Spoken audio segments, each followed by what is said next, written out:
We've already counted down half of my top 50, including some of the most historic, unique, and crazy credits on my list.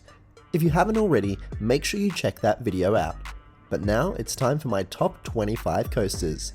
This is part 2 of my top 50 as of the end of 2023. Number 25. Big Dipper at Luna Park, Sydney. There's no denying that Intamin's first single rail coaster is a bit hit and miss, but it is quite punchy and has some great elements. The non-inverting loop and Sidewinder are a great combo, and the airtime hill is quite surprising. Unfortunately, it runs with quite the rattle in the back seats, so I'm curious to see how future hot races will go once Intamin are working with bigger layouts. Number 24. Comet Express at Lotte World.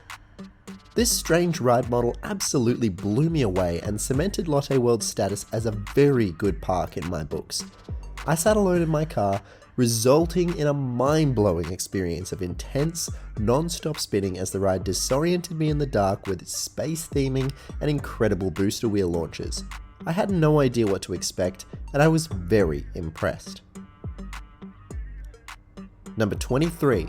Green Lantern Coaster at Warner Bros. Movie World. While I find it frustrating that Movie World ultimately built a car park coaster, I do love this coaster's unique elements and crazy hang time. Featuring the steepest drop in the southern hemisphere and 2 wild inversions, this is a ride that's just a whole lot of fun, despite being overshadowed by better coasters at the park. I do really like this coaster. Number 22. Space Mountain at Formosan Aboriginal Culture Village. Taiwan's knockoff Space Mountain is an absolute sleeper hit. It's a smooth, wild ride stacked with laterals and even a faint pop of airtime. I had no idea what to expect from this coaster and even had low expectations, but I was blown away. It was the best coaster at the park by some distance and worthy of a marathon for the rest of the day. Number 21. Tower of Terror 2 at Dreamworld. This is the only defunct credit to have made my top 25.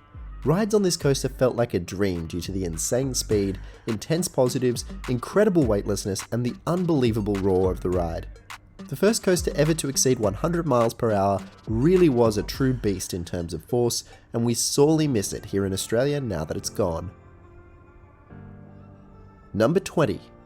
Diving Machine G5 at Janfusun Fancy World. Taiwan's Oblivion clone was my first B&M, and I've got a huge soft spot for it. The over-the-shoulder restraints offered so much room to enjoy the great airtime off the near vertical drop, and the view out over the lower sections of the park was astounding. While the layout is really short and nothing to write home about, it's still a powerful coaster and runs very smooth. Number 19. Giant Splash at Lotte World Adventure Busan. My first experience with a Mark Power Splash got me very excited about the prospect of riding more.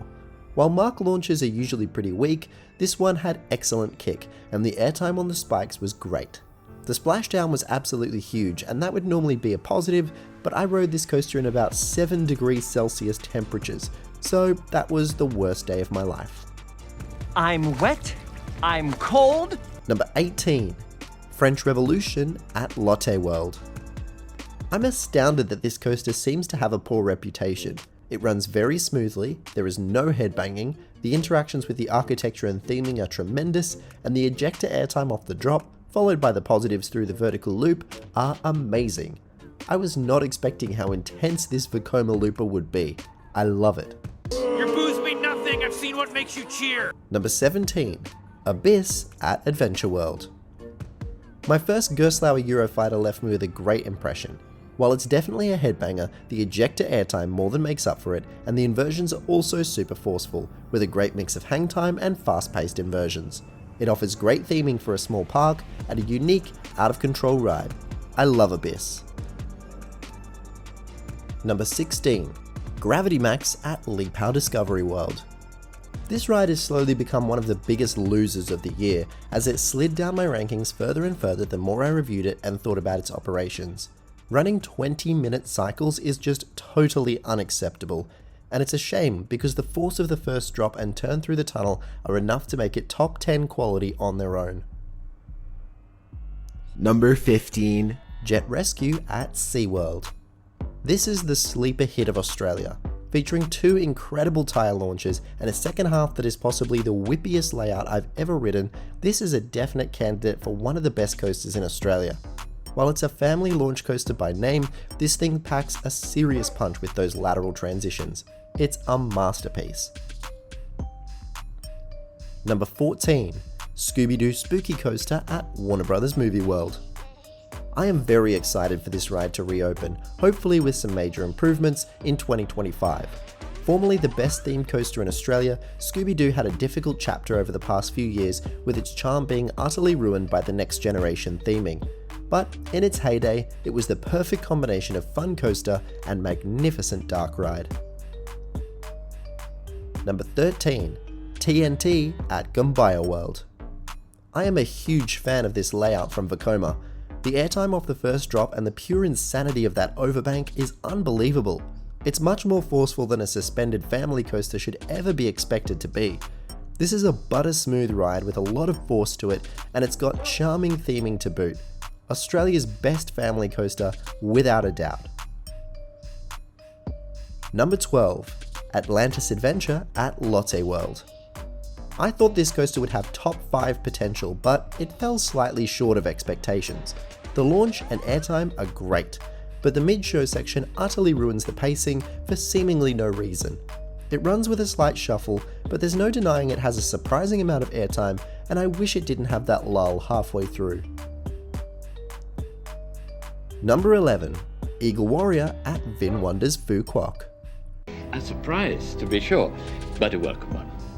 This is the same layout as TNT, but placed indoors with elaborate theming in both the queue and the layout. The result is equally smooth and forceful as TNT, but with dazzling and disorienting effects and near-miss elements that make it just utterly breathtaking.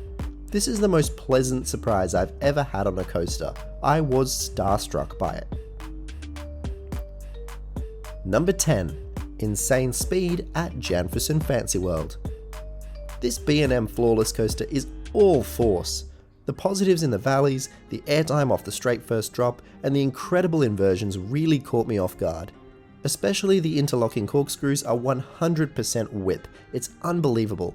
It does run with a rattle and has some serious potholes, but those are forgiven. They aren't painful, and they're worth it for how forceful this ride is.